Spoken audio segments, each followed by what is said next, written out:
as long as you're staying true to that brand promise, as long as you're telling the truth. This is something else that I always say, and this bears mentioning. We've all heard this. Tell the truth. It's easier. You got nothing else to remember. It's just the truth, right? So you got to define what that truth is. And that truth comes from a deep place where you're going to consistently deliver on it. And that's this intentional orientation towards achieving your purpose.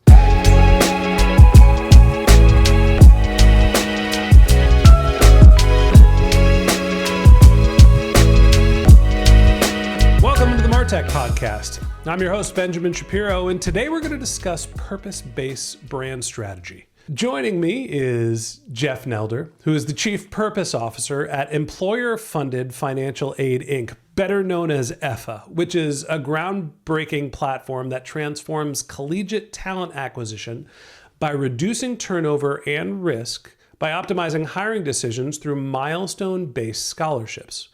EFFA's innovative approach empowers employees to invest directly in relationships with their potential hires, leading to improved retention, enhanced productivity, and significant cost savings. And today, Jeff and I are going to discuss purpose-based brand strategy. All right, here's the first part of my conversation with Jeff Nelder, the Chief Purpose Officer at Employer-Funded Financial Aid, Inc. Jeff, what the F is up, my friend? What the F? Glad to be here, Ben. Really glad. We've had some fits and starts here. You got sick, then I got sick, and it turns out the hardest podcast to schedules are the ones that are like with your buddies. And here, all I want to do is talk about how to market toilet paper. So are you ready for this? Let's talk about toilet paper, man. Let's talk about it. All right. That sounds, dare I say, shitty. So maybe we should talk about some brand and some strategy and some marketing stuff. You're my go-to guy when it comes with understanding the ethos of marketing, right? The human connection and the psychology behind why people make decisions, why we associate value with brands, and you're a very thoughtful and purpose-driven human being. So tell the rest of the world, because we're all sit here mixed up and we're worried about our email open rates and artificial intelligence taking our jobs and how do we get social followers and God knows whatever PPC campaigns we're working on. And it turns out there's a psychology behind what we're doing that we probably should be thinking of first. Tell me a little bit about purpose-based strategy and why it's relevant for marketers. Ben, thanks a lot for that wonderful run-up. I would say let's start out by saying all businesses have a mission of some sort. It's not that purpose-based brand strategy exists in a vacuum and here's this purposeful brand right here that discovered something that nobody else knows. I think that the real question is on focus, which we all have a lot less of these days, right? There's the distraction that comes from being tethered to a device. There's the distraction that comes from a really volatile media environment with lots of different perspectives and generally people not knowing who to trust in many cases. I was moving towards this wonderful appointment that we have with each other. I was thinking about the state of purpose and I was feeling sad because I felt like, wow, we're in an environment right now where signaling virtues has become a stance that I know a lot of people individually seem to look at with distrust. And I went to a go-to source for me, which is called the Edelman Trust Barometer. Do you know the Edelman Trust Barometer, Ben? No. So Edelman Trust Barometer, every year they survey about 33,000 people worldwide on the status of trust in the world. And typically, business has been the most trusted entity because of a degree of competence and a degree of transparency and objective measures that supports that competence that lead to a feeling that there's this demonstration of consistency, and consistency is at the foundation of trust. But this year, things look a little bit different. Business has taken a big hit.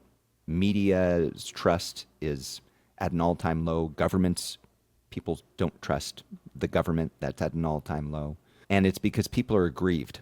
There's a huge sense of grievance across the board. People are afraid. They're afraid of technology, namely AI. They're afraid of taking their jobs. They're afraid of the rich getting richer at their expense. They're afraid that they don't know who to trust.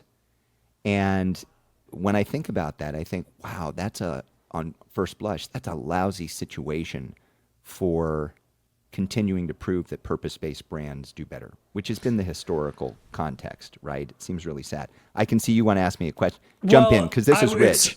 It's funny, because I was going to make the joke, every brand needs a mission statement as long as they're marketing towards millennials, right? And to me, there was this sort of practical stance in marketing of, I'll use the toilet paper is a product that's meant to wipe your butt and keep you clean. And it was practical. And now every toilet paper brand has to have a mission statement and a purpose. And I feel like a lot of that is because it's so easy to spin up brands, create challenger brands, go direct to consumer. It's just easier to create and distribute products. And so the only thing we can differentiate on is the reason why we're doing it, not what it is or the values or products or purposes.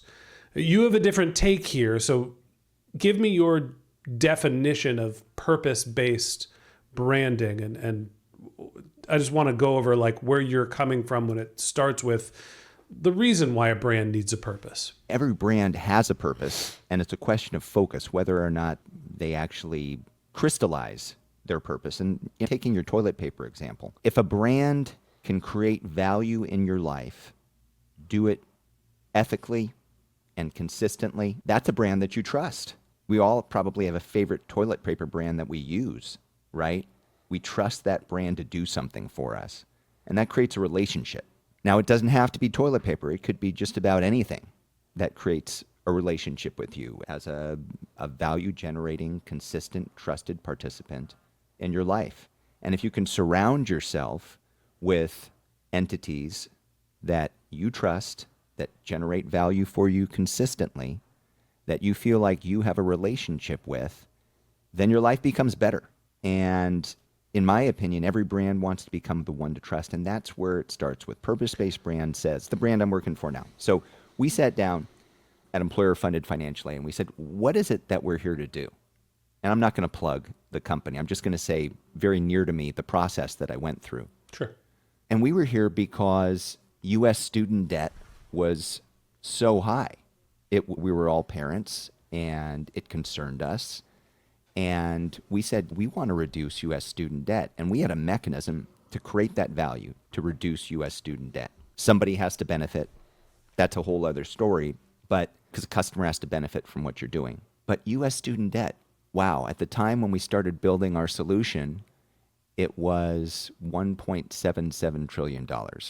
And for context, that's about 1.5 times U.S. credit card debt. Massive problem. Yeah. As we sit here today, it's higher than that. It took us a while to build our product.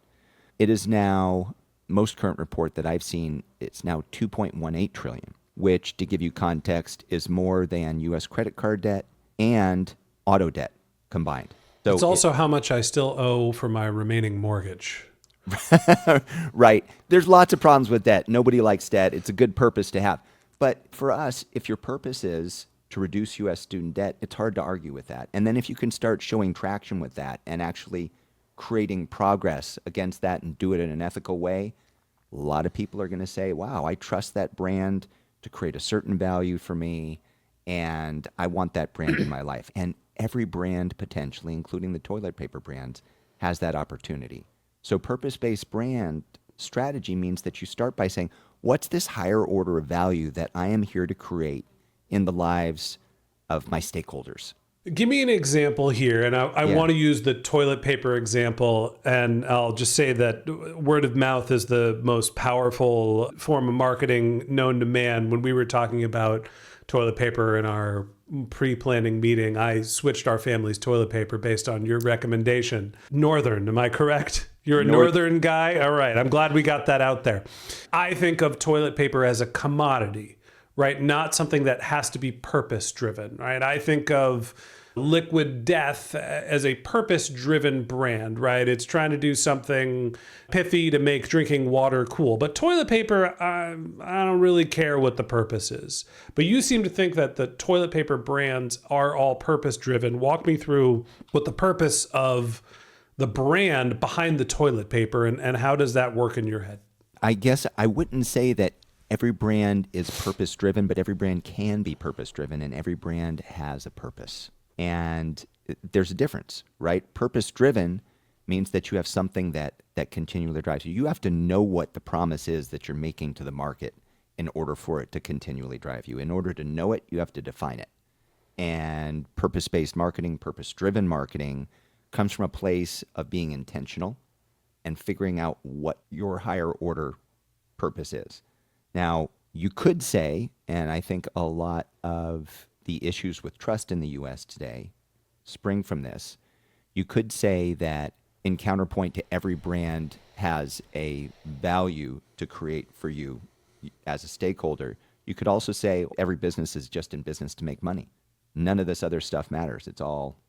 That was going to be my next question. Yeah. Is we all the brands should try to be purpose driven and communicate the value that they're creating and the reason why they exist, and that should dictate their marketing language and their offers and their pricing and the promotion because they have this higher calling of what they're trying to achieve.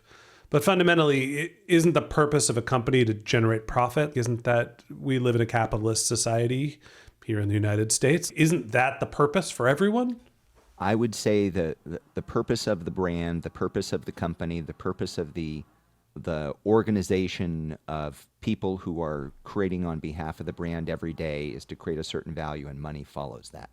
Bain did a study last year, I think, maybe 2 years ago, found that they created some objective measures, and they found that a purpose-driven brand, a purpose-driven company who intentionally creates a value has a delta of about 5x between its performance and companies that don't intentionally follow their purpose. So if you're just in business to make money, unless you build money printing presses, or you're a hedge fund, or your avowed purpose is just profit based, you're not trusted by stakeholders. And trust is key. It all comes back to trust. Every brand should become the one to trust.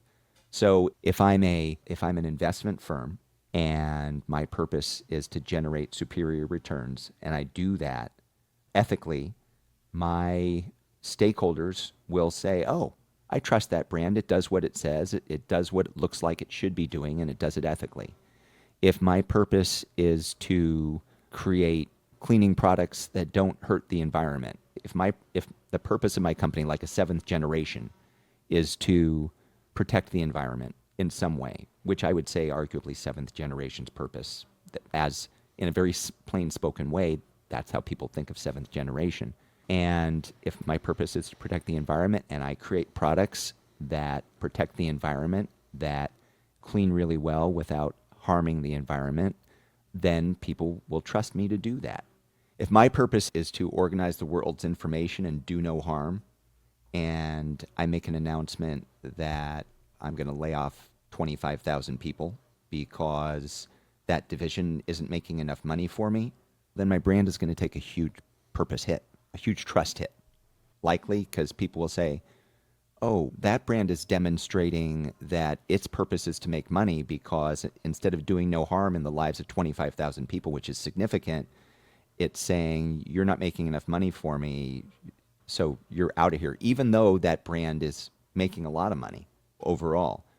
That's the difference between following a purpose of creating value, your intentional purpose of creating value, and just demonstrating that you're in the game to make money if you're not a hedge fund, if you're not an investment firm. So for marketers, most of us come into existing brands, right? Yeah. Chances are most marketers are not founders. And so that means that let's take the executive marketers that are coming into a new brand and trying to figure out how to understand what the strengths of their team are, understand their existing channel mix, understand performance, But fundamentally, it seems like a large portion of the job is understand the purpose of the brand and help to communicate that.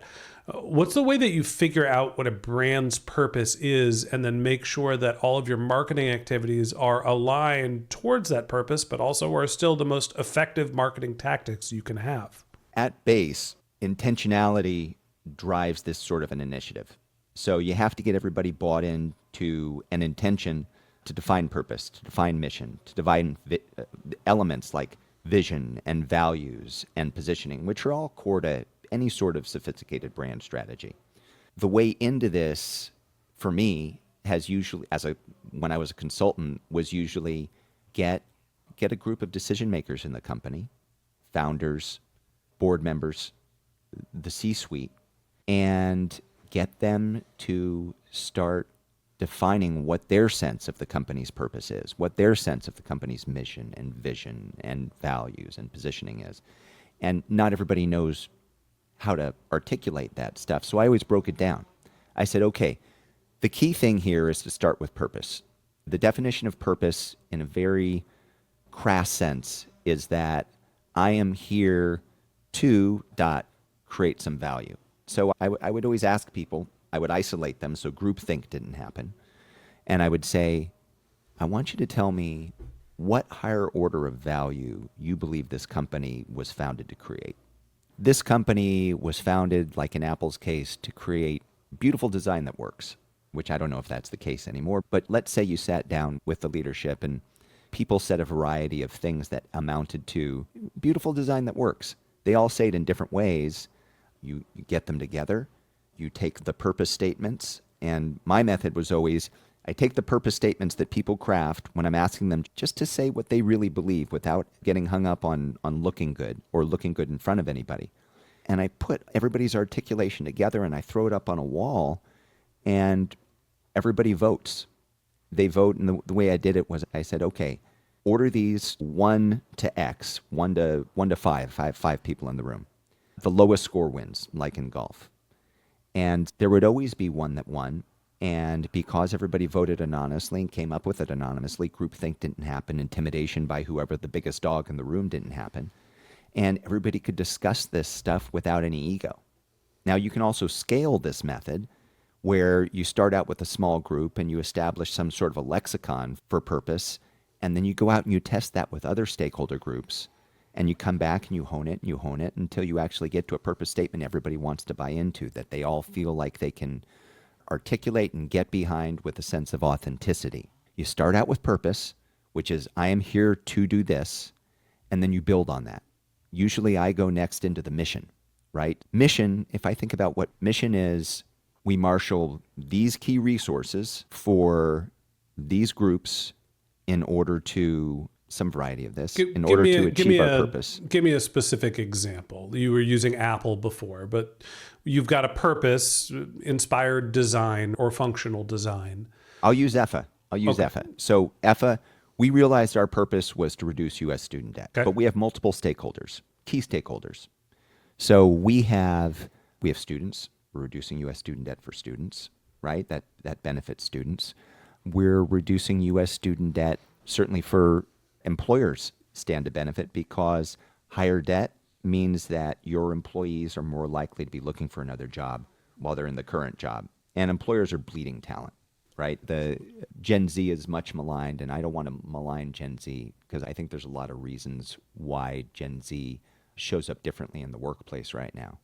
But Gen Z tends to churn very highly in a job.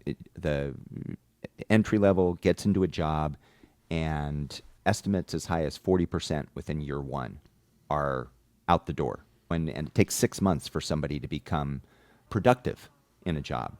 And about 3/4 of that churn, so about 30%, 3 out of your 10 workers that you hire are going to come in the door and be out in the first 6 months by themselves, by their own choice. This isn't even people that you let go, right? So you invest in about $6,000 a head in attracting the talent, that you invest in training the talent and onboarding the talent, and then 3 out of 10 are out the door. And according to SHRM, it costs you 1 to 2 times the whole compensation package, salary plus tax matching plus benefits to replace that person. This adds up. This is a $100 billion problem Right. across the U.S. and corporations. If we can reduce U.S. student debt, enabling employers to invest in the talent they wish to hire and retain, then employers really stand to benefit. And that became a very quick mission statement for us. We're on a mission to reduce U.S. student debt by helping employers invest directly in the talent they wish to hire and retain. And that very quickly, succinctly describes a purpose and how we're going to achieve it, right? I guess what I don't understand is the difference between how you're describing the company's purpose and the mission, right? And I understand you come into an organization as a marketer, you need to make sure that your stakeholders, you're all aligned on this center ethos. But then there's this notion of what's our purpose, what's our mission, and then what's our tactical operations. Yeah. Help me break down what the three are. If our purpose is to reduce U.S. student debt, and the way that we reduce U.S. student debt is by involving employers in investing in talent to reduce that U.S. student debt, then employers have to benefit. We have to describe how employers benefit. We've got a purpose, then we've got a mission that includes how we achieve our purpose, and then on top of that, I want to give a shout out to these other elements, which I think are incredibly important as well. We've got a vision, which is how the world changes if we and other aligned organizations are successful in pursuing our mission. We've got our values, which are the road rules for how we behave as we go along pursuing our mission, trying to achieve our purpose. And then we've got positioning, which is incredibly important, which is for each of these stakeholders, we help them do or achieve something so that they can achieve some sort of other state, so they can become something else in an improved position. And then finally, brand promise, which is all of this distilled into a very short, pithy promise that you make to the marketplace, which becomes a decision tool. If you're Hallmark, Caring Shared is their brand promise. And if they can demonstrate that at every touch point in their brand experience, they become a trusted brand in greeting cards, which are supposed to do something or other, right? So like everybody knows Hallmark. Then tactically speaking, once you have your brand defined with your purpose-driven brand defined with purpose, mission, vision, values, positioning, and brand promise, then all your tactics are developed so that every experience across this map of brand experience touch points. So brand experience touch point being maybe you come into contact with me via email.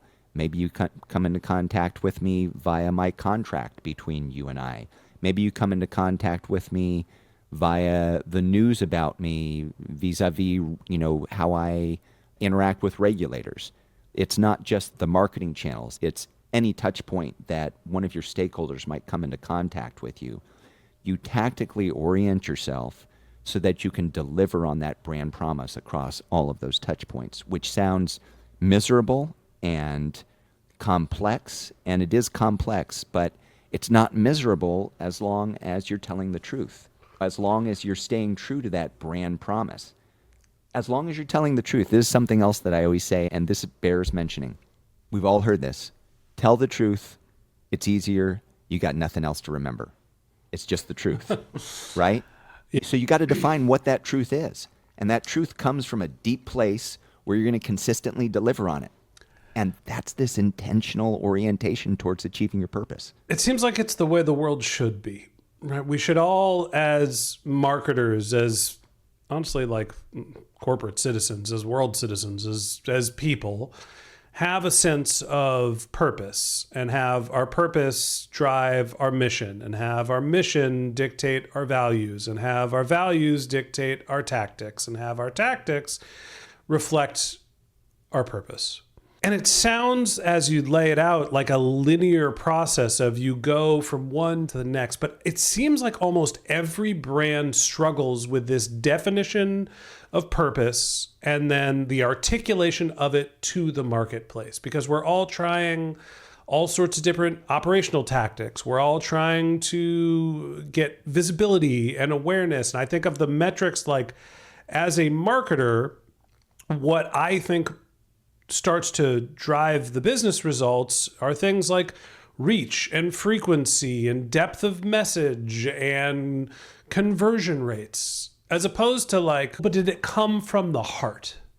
So how do you rationalize the sort of practical nature of what most marketers are thinking about and doing on the daily basis with this notion that we should all have this central heartbeat in our head of what the organization is meant to be doing and what we actually do? It comes back to being the one to trust, and being the one to trust and making promises and keeping promises, which can sound incredibly naive in the type of volatile, polarized environment that we live right now, right? With the elevation of greed to the status of a value among so many, unfortunately. But in my opinion, it could be way simpler. And I keep thinking about this idea of creating value and really doing it with a sense of excellence and staying in touch with the people that you create value for, and people and the groups of people that you create value for, and striving to do that better, and then allowing your tactics to be more like a bat signal that you shine out into the marketplace. Something else we haven't discussed is the idea of personal brand and how that lines up, right? So if you have an organizational brand that is intentional, well-defined, and can deliver on its promise, and the people working there don't see themselves reflected in that brand, don't understand like how they play their part in an authentic way, don't see their leadership really living the brand that they're supposed to be leading, that's a huge disconnect. And so something else as a consultant that I always recommended and worked to sell into an organization because I thought it was a good thing, a fundamentally good thing, was defining personal brands. So in the same way that you define an organizational brand, as a C-level executive within this company, what are you here to do? What gets you up in the morning about working in this company and running this company? And talking through it with them till they could get to the point of crystallizing how their sense of purpose aligned with this organizational purpose. My organization is here to do this, and in my life, I am here to do this. And personally, I am here to achieve this purpose, my personal purpose, by doing certain things, when that's my mission. And if I am successful in my mission as an individual, the world and others like me are successful who are aligned with my mission.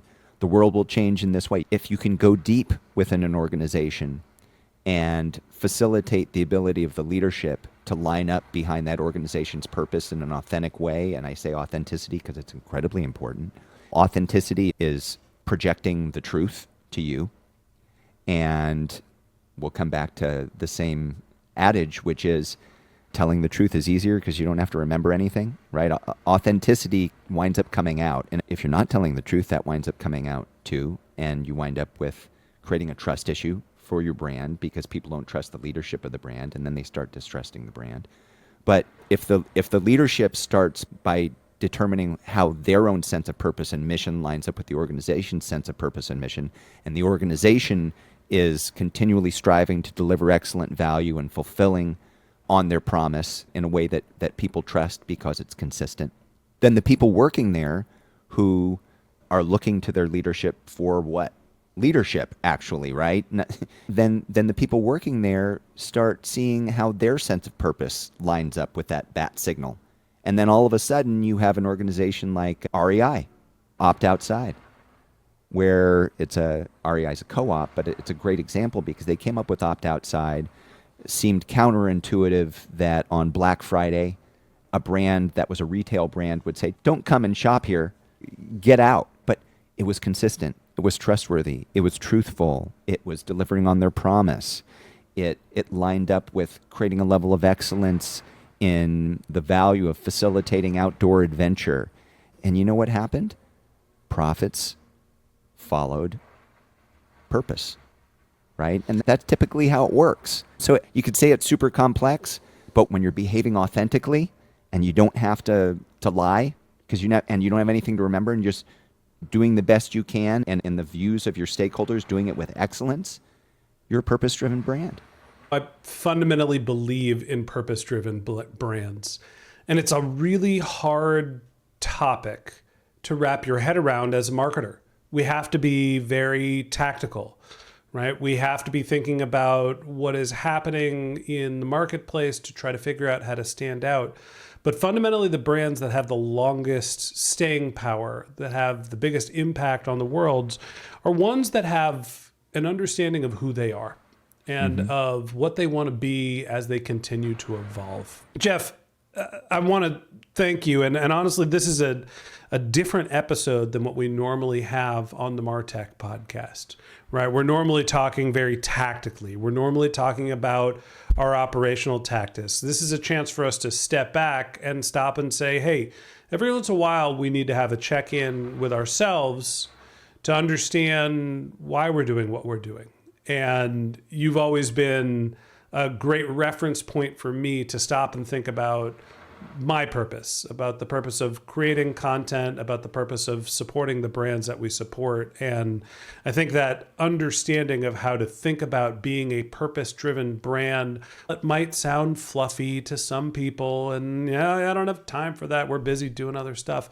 Fundamentally, this is the most important thing that you can do, is understand why you and your organization are there. Why do you exist? And the more that you can get behind that mission, the better off and the more profitable you'll be in the long run.